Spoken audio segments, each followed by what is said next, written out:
Pero itong mga taong nagsimula nitong pinag-uusapan natin, yung flood control. Ay, opo, isa po yan. Opo. Paano mong iisipin, nagsipag-aral sa mga mabubuting paaralan? Yung iba Mamahaling eskwelahan pa talaga. Oo, Sen. yung iba Opo. nagsipasok pa sa seminaryo Kaya, meron pa ko ba? Oo. Talaga, oo. Oh. Hindi mo kilala kung sino? Hindi, wala akong Mamaya sasabihin ko sa'yo. sige po. Magtataka ka kung bakit parang nasaniban Hindi pang karaniwan itong nangyaring ito Oho. Ito na siguro ang pinakamalala, siguro lantaran Opo. at walang pakundangan na pagnanakaw sa kaban ng bayan. Paano mo iisipin na kaya nilang gawin yun nang hindi man lang sila nagkaroon ng konting remorse sa sarili nila? may konti Yung man pag-aalinlangan, Oho. yung pag-aatubili, hindi Systematic. Talagang pinlano. Oho. Isip-isipin mo yung pagnanakaw nagsimula sa budget mismo. Pagkaraniwan yung magnanakaw dahil sa, alam mo, may pangkaraniwang may damdamin dyan may guilt feeling din yan, At nahihiya. totoo naman, tao pa rin yan. Kaya nga kung minsan magnanakaw yan sa hindi mo alam gabi. Saka nakatay pa mukha. Nakatakip po, dahil nahihiya Oho. Ito kabila pa. Kabila pa nung mga magnanakaw na kilala natin. Walang takip ang mukha. Nagpapapicture pa yata Oo. Kung tawagin honorable. Ito na yung nakikita kong pinakalundo. Pinakamalala, pinaka-worst. Pinakamalala. Oho. Sapagkat alam mo, ano na ito yung... Ewan ko, Nelson, sa avatar mo, kung meron kang makukuhang isang salita na po pwedeng aakma, madidescribe mo, Oho. yung sidhi ng kanilang ano ang tawag doon, yung wala nang kasapatan Hindi na milyon ito, hindi na bilyon trilyon ang trilyon na po. pinag-uusapan dito. Totoo kayo. At sana man lang, yung perang pinag-uusapan natin ay hindi makadidisgrasya sa bansa natin. Ay, nako. Lalong-lalo na sa marami nating kababayan na kung makikita mo ang kalagayan sa buhay. Oho. Wala nga pampagamot Totoo po. Pagkain, talagang makikita mo, hindi makapag-aral. Nakikita mo yung pinuntahan ko sa Agusan. Ni tsinelas, wala yung mga bata Oho. Totoo. Kaya mabuti na lang yung kasama ko, mabuti na lang naisip niya. Sabi ko, bakit naman ka ako yung mga tsinelas, hindi pare-pareho ka ako yung kulay. Kaya mo na ko, sabi niya, importante lang, meron silang... Mayroon sa sapi sa paa. Oo. Oho. Isip mo kaliwa, berde, yung kanan, blue Butas pa yan. Oo. Pero kahit papano, nabigyan lahat ng tsinelas mga opo. bata. Tsinelas pa lang, at least nakapagpasaya po sa kanila. Oo, Sen. pero kung titingnan mo, Oho. bakit nagkaganon yun Oo. Walang-wala talaga Pagkatapos itong mga taong ito, napakalakas ng, ewan ko, yung influensya sa sarili. Hindi ko malaman kung saan nila kinuha yung lakas ng loob para gawin nila yon sa ating bansa. May ginamit kayong termino dyan, Sen, halang ang kaluluwa. Hindi naman akin yun Ay, hindi ba halang ang bituka? Iba kasi halang ang bituka sa halang ang kaluluwa Hindi kasi, ako nung ako'y grade 5 pa lang, mahilig na ako sa sine, Jen Opo. Alam mo naman pagka yung mga Opo. kontrabida nag-away. Opo. Ha? Yung Fernando po Jr. Oo, pagkatapos yung, alam mo yung Mary Walter, di ba? Yan. Kilala mo yun Ay, opo. Ikaw naman Official ng Red Cross po yan hindi ba si Mary Walter. Mary Walter, hindi ko malaman kung sinong kasama niya, si Ruben Rustia yata yun. Di ba? Kapag ka pinagsasabihan yung mga magnanakaw ng dialogue. kalabaw noon Kalabaw pa lang ang ninanakaw noon Pagkatapos meron pang mamamatay doon sa eksena na yun. Magsasalita yung Mary Walter. Mga halang ang kaluluwa. Yan, Sabi niya. mga Doon ko halang ng kaluluwa. So na-internalize ko yung may di-describe mo pagka yung mga bagay na talaga nakapanlulo mo Opo. na kapag bibigay ng masidhing kalungkutan nasasabi mo yung mga katagalan na yun. Halang ang kaluluwa. Kasi Di ba? kasi pagka halang ang kaluluwa, hindi mo na iniisip kung ano yung mabuti. Wala ka nang iniisip, hindi mo na naiisip kung anong magiging kahihinatnan, Tama. anong epekto, anong impact nito sa lipunan, sa bansa mo na ginagalawan. Lalong-lalo na yung mga mamamayan. Hindi mo na iniisip yun. Mabuti-buti Ang pa iniisip mo na lang, yung pansarili mo. Hindi ko nga malaman, gaano bang pera ang kailangan nila? Oo nga, no. Hindi ba?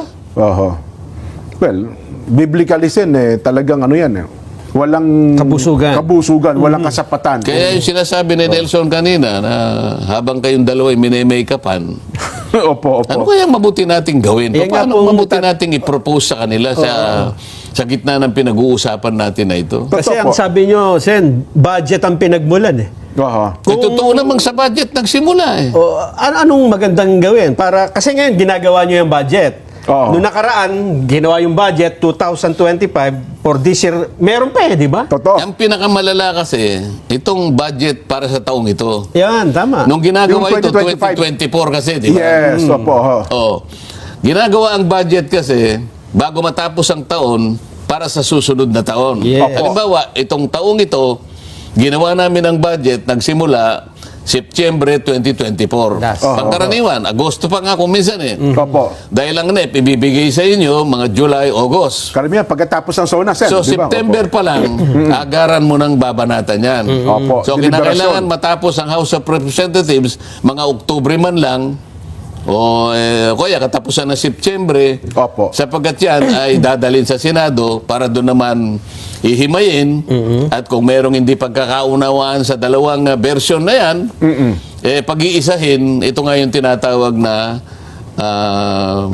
bicameral conference. Yan, opo. Ayan, nakita mo naman ang nangyari sa 2025. Ito lamang ang budget na umabot sa Korte Suprema sa aking pagkakaalam. Kinwestiyon pa po yan sa Korte Suprema. Sen, no? Wala namang pumunta sa Korte Suprema para questionin ang budget na ito eh. Oho. At ang- Sapagkat ito lamang ang budget Oo. na pagkatapos ng bicameral conference, katakot-takot na blanco ang nandun. Ngayon, wala pa Yun. akong nakitang ganun eh. At hanggang ngayon, Sen, hindi pa nare-resolve po yan, ha? Wala Ayun nga, pang resolution ng Supreme Court yan. O paano mariresolve ba? Hindi naman gumagalaw ang Korte Suprema, hindi siguro malaman. Ngayon lang nangyari kasi sa buhay ng ating bansa. Totoo, totoo. Napatala sa kasaysayan ng ating bansa sa kauna-unahang pagkakataon Mhm.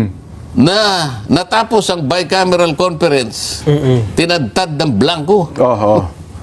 Ngayon, lahat nagtatanong, sino ang pinakamagaling na naglagay ng mga Sagot doon sa blanco Sagot na doon yun. sa mga oo. blanco. Oo. Kasi pati yung mga pumirma, Sen, sinasabing, Meron na. ba't kami nagaganyan? kasi kung Oo. tayo ay nasa eskwela, Opo. lalong-lalo na nung tayo nasa primary school. Nako. Hindi ba, Nelson? Oho. Si Nelson, ang pinaka gusto niya yung filling the blanks eh. Madali yung kasi yan, no? Kasi kapag ka matalino ang tao, gusto niya filling the blanks. Si Jen naman, kasi hindi masyadong matalino, gusto niya multiple choice. May Baka sakaling may tumama, di ba?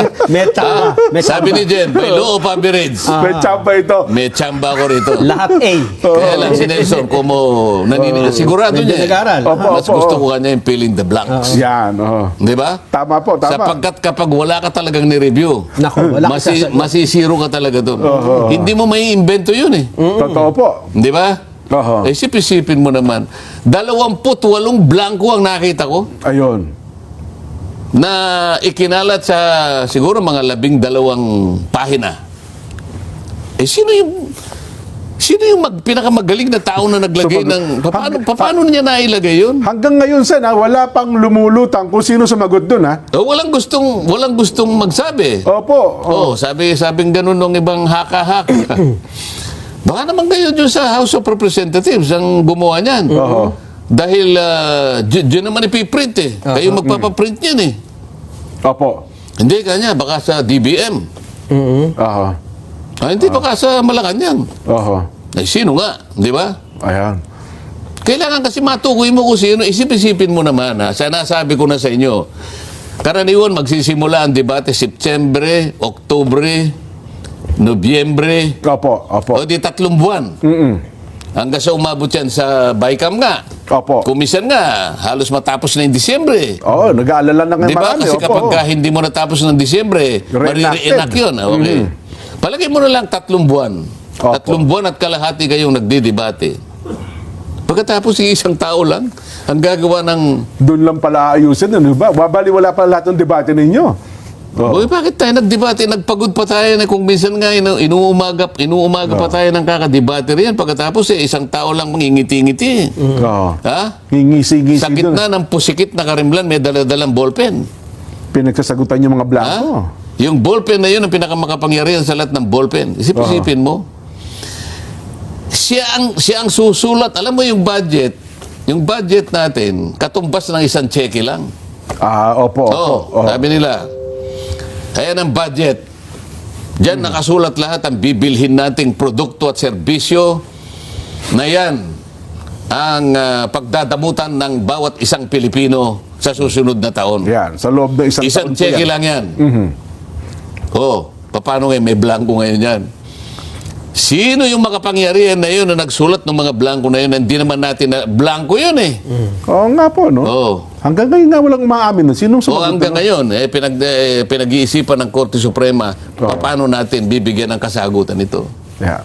Sapagkat ang iniisip sen kasagutan, para ito'y wag nang maulit, papaano ito susolusyonan, 300 mahigit na mambabata sa Kamara, 24 na senador, meron bang nakapag-isip sa inyo? Halimbawa, sa inyo pong mga mambabatas, kung paano nga kaya mahihinto o masosolusyonan itong problema ho ng pambansang budget natin? Hindi kasi nagkaroon ako ng idea. Kaya nga nagkakaroon ng ganong mga eskema eh. Kaya Oo. nagkakaroon ng ganong mga adventurism. O nakapag-iisip sila ng kung ano-anong kaparaanan. Para nga makagawa sila ng bagay-bagay na kanilang pagsasaluhan. Pagkakakitaan. Pagkakakitaan. Yan, opo. Nakita ko na nung ako'y nung nandun ako sa Blue Ribbon Committee. Ano ba ako bakit meron na tayong NEP? Yung NEP, ito yung National Expenditure Program na ang nagpupundar nito sa umpisa, yung tinatawag na Development Budget Coordinating Council. Ito yung DBCC. Ito yung DBCC. Sila pala bumubuo ng NEP. Kasama sila doon. Okay. Pagkatapos, kasi pasisimulan nila, sila yung magsisimula ng mga general principles kasi. So, ang DBCC, sila yung magsasabi ng ating mga economic variables. Okay. Yung mga economic assumptions natin, kinakailangan ito yung ating magiging parametro. So, sasabihin niya, kailangan ang inflation natin, ang rate of inflation ay, kunyari, hindi tataas sa 4%. O yung ating debt to GDP ratio, ganito. Okay. Yung ating ekonomiya, kinakailangan lumago tayo between 5.5 to 6%. Okay. Ito yung mga economic variables. So mula dun sa mga variables na yon, magsasubmit ngayon ng kani-kanyang budget ang lahat ng ahensya ng gobyerno. Meron silang pamamaraan dyan, naka-online naman sila eh. Halimbawa, si Nelson, Department of Agriculture. Yan. Ikaw naman, DENR. Yan. Merong lahat na, DND, lahat na ng ahensya, magsasubmit ngayon. Ang DBM ngayon, como siya yung naatasan, na siya yung Department of Budget, magbabudget ng lahat ng pondo na yun. Siya magtatala lahat. Yan, depende sa pangailangan. Ang pinakamalaking patalaan na yan, manggagaling sa Department of Public Works and Highways. DPWH pala. Inamin niya na wala siyang masyadong control doon sapagkat specialized agency daw ito. Kaya minsan, pinagtatalunan, paano specialized yan? Bakit wala kang kinalaman dyan? Lahat ba ng itinala niyan? Wala ka bang karapatan para tingnan yan? Sabi po ng DBM, DBM po. Ikaw ang budget eh. Ikaw ang nakakalam. Di ba pinagmulan natin yung mga economic variables, yung economic assumptions na sila ngayon ang magiging guideline natin. Kaya natin inilatag ito. Tama yun ang pinakapundasyon eh. Lahat nakaano eh. Mula doon, inamin nila na, okay, meron na ngayong hanggang sa, ito yung tinatawag, yung stage na to, ito yung tinatawag na budget preparation. Okay, budget preparation yan. So lahat ng nakatala doon, ang assumption natin, ito ang mga pangunahing pangangailangan ng ating bansa at ng kanyang mamamayan. So nakatatag na yun, Ibig sabihin, ang pinagmulan nun ay yung pangkalahatan at individual na tuntunin o na inisip ng bawat ahensya na binuo ng DBM, ito ngayon ang panggastos natin para sa ating mamamayan. At nakasalig na doon kung saan natin kukunin ang ikabubuhay natin. Yung gagastusan na yan. Kaya lang, nung tinanong ko, paano nangyari? Bakit nagkakaroon ng ganito, ganyan-ganyan? Inamin ngayon nila na mula dun sa naitatag na nila Opo. na Nabuo na nila. Yun na yung pinaka-NEP. nabuo na yung conservative estimate. Opo. Ito yung pangunahing pangangailangan natin. Yan po ba ipapasa sa Kongreso? Yun po ba yun? Yung kabuuan na yun? Ito nga yun eh. Okay. Opo. Ito nga yung National Expenditure So, Program. yun Kung po tawagin yung- nila NEP. Opo, yan po yung ilang libro na sinasubmit sa Kongreso. Oo, yun. Di ngayon, ito ngayon ang hihimayin. Ngayon, habang inihimay yan, meron silang tinatawag na ibinibigay. Inamin ngayon ng DPWH, Aha. may allocable. So, dadagdagan yung NEP, merong lalagyan ng allocable. Bakit ka ako nilalagyan ng allocable? Magtapat na kayo. May allotment pala, no? Oo. Kumbaga, ang allocable is an allowance given to the members of the House of Representatives. Kasi doon magsisimula eh. Nakita mo naman sa saligang batas natin, the power of the purse Tama po. to the House of Representatives. Kasi appropriations ito Yes eh. po, yes. Oho. So pagka appropriations, fiscal o private nagsisimula, House of Sa Representatives. House of Representatives. O oho. ba't ka ako nagkaroon naman kayo ng ganong patakaran? Kasi po para hindi na po mamolestya yung aming mga inilatag. Para hindi na po kayo manggulo. Hindi na pakialaman. Oo, O, halimbawa, magbigay na lang kayo ng Si Congressman Nelson Opo. Lubao. Oho. Teka muna, bakit nilagay mo yung ganyan yan? Paano yung distrito ko? Yan, oho. O ngayon, para hindi na po kayo manggulo, sir, wag na po kayo manggulo. Total, meron naman po kayo. May O, ito yung allocable. Sa isa pala sa kasita, pang-areglo pala yon. Allocable.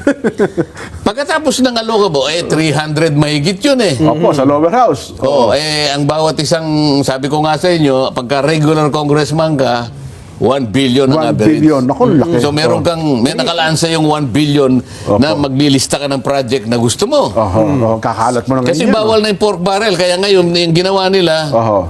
pwede ka ngayong maglista. Yes, Yun. dinilista mo na. So, ang tawag nila, insertion, lista, amendment, blah, blah, blah, whatever. Yes. Oh, maliban dun sa allocable, meron kang leadership, sabi niya. Ano ba naman yun? Ano ay kayong leadership?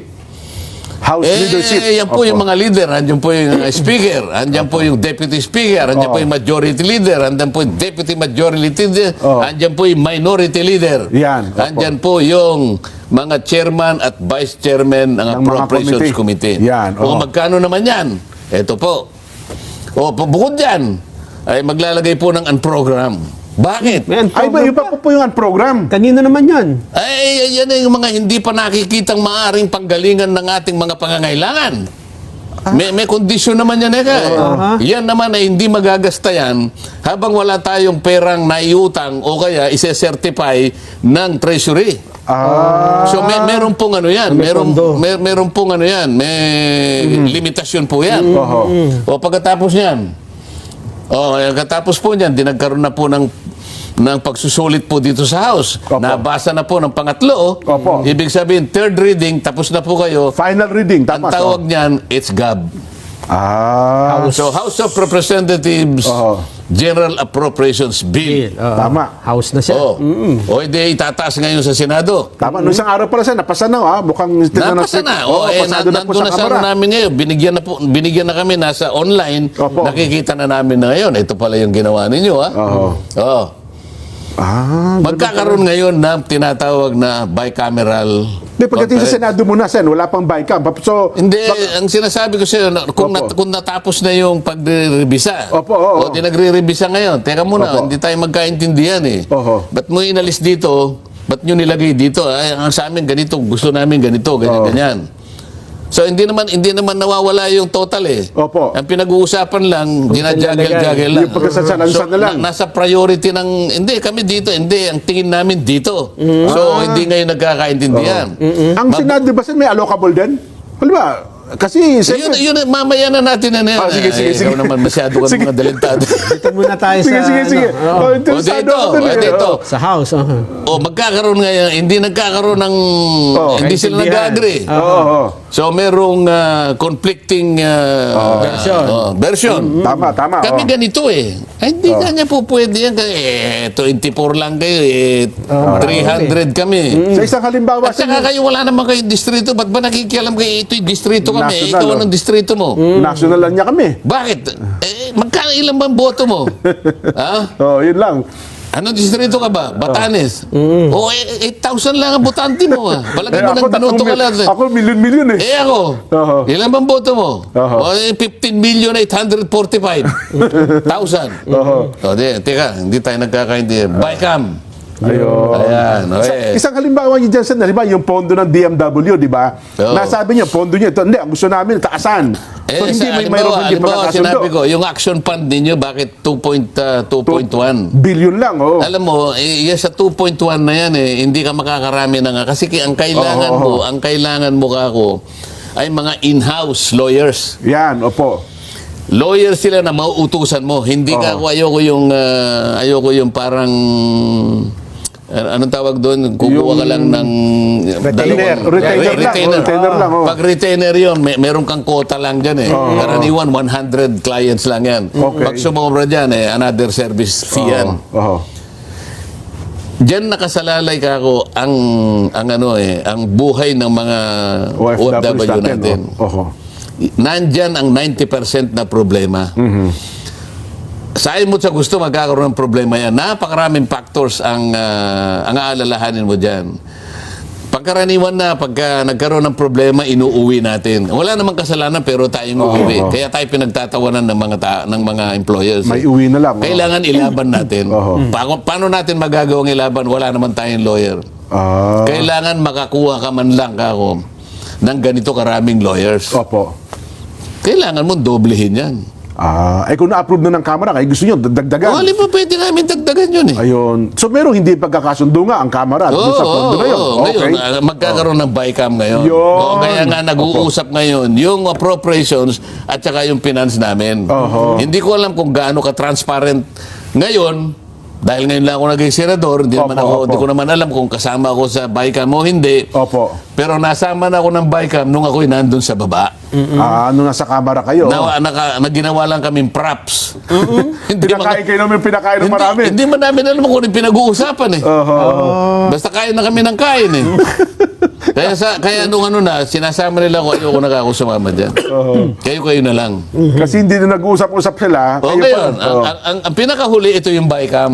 Yan, opo, yan. Ngayon, O, ang sige. resulta ng BICAM, ay yung resulta ngayon, nung diferensya ng NAP, ng NEP at saka nung GAA, at isama mo na yung sinabi ko.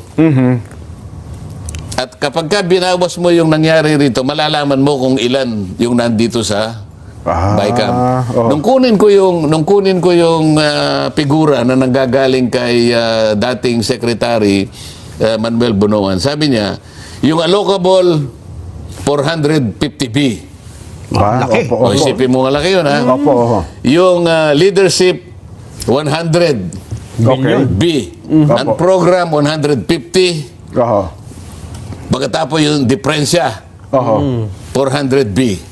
So maihinuha mo na doon kung ano yung nanggaling sa Senado. BICAM. Oo, BICAM. Ngayon, pag tinotal mo yun, 1 trillion ang sobra. Kanina nagsimula tayong mag-analyze. Tama, oo. Inassume na natin, ito na ang pangangailangan Gastos. ng produkto, ng serbisyo, ng halos lahat ng mamamayang Pilipino. Ito na ang makakasapat.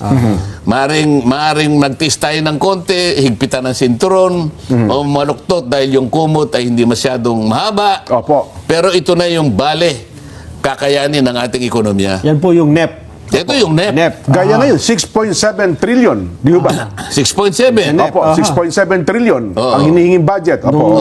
Nag-BICAM na, nag-usap-usap na, ano nangyari? 6.7 din Opo. Ang nagiging problema, Oho. may nawala doon sa mga merong naidagdag. Oho. Hindi naman nababago yung kahilingan nila, Sen, di ba? Nandun nga, merong magsasakripisyo doon dahil nga yung allocable, kailangan palitawin yung alin 400 pesos. Tanggalin natin, ganito yung, kasi ito yung gusto ng mga ganito.